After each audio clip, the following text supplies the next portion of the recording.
Most brokerage apps display a stock price as a single, steady number. In reality, that number acts as a mask for a high-speed digital auction where thousands of people are constantly shouting to get a deal. This is the order book.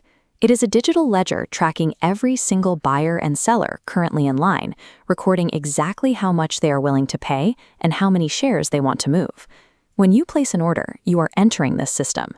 For a trade to happen, a buyer's request must advance and mathematically collide with a seller's lowest asking price. Overlapping clears the trade. The current price on our screens is the record of this recent collision, a temporary data point valid until the next match.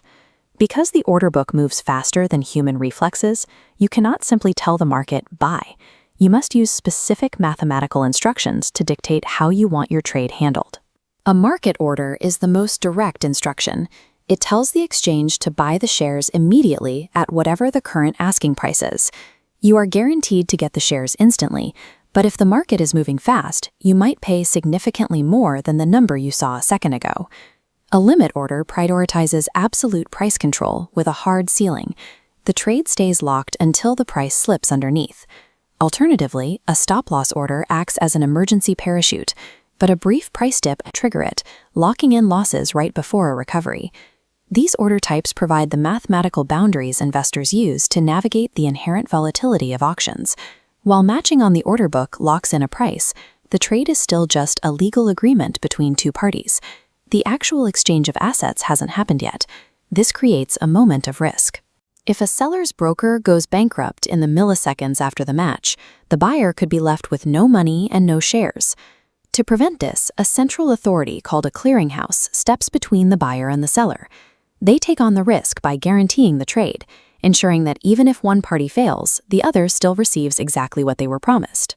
Clearinghouses act as the invisible shields of the financial system, allowing total strangers to trade millions of dollars with absolute confidence in the transaction. Even in a digital world, the final transfer of cash and ownership rights requires a mandated waiting period called the settlement cycle. The process begins on day T, when brokers lock in their official agreement. The clearinghouse then verifies the buyer's cash and seller's shares. On the next business day, T+1, the final swap occurs.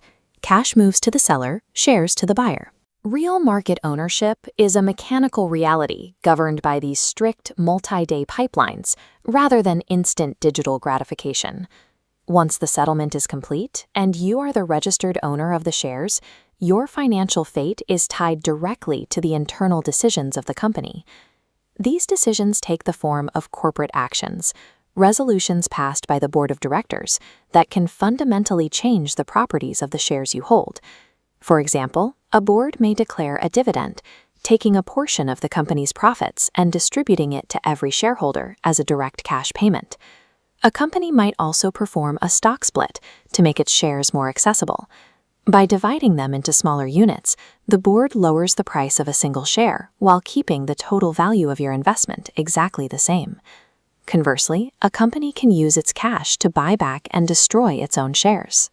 This reduces the total supply, making your remaining shares represent a slightly larger percentage of the company and increasing their individual value.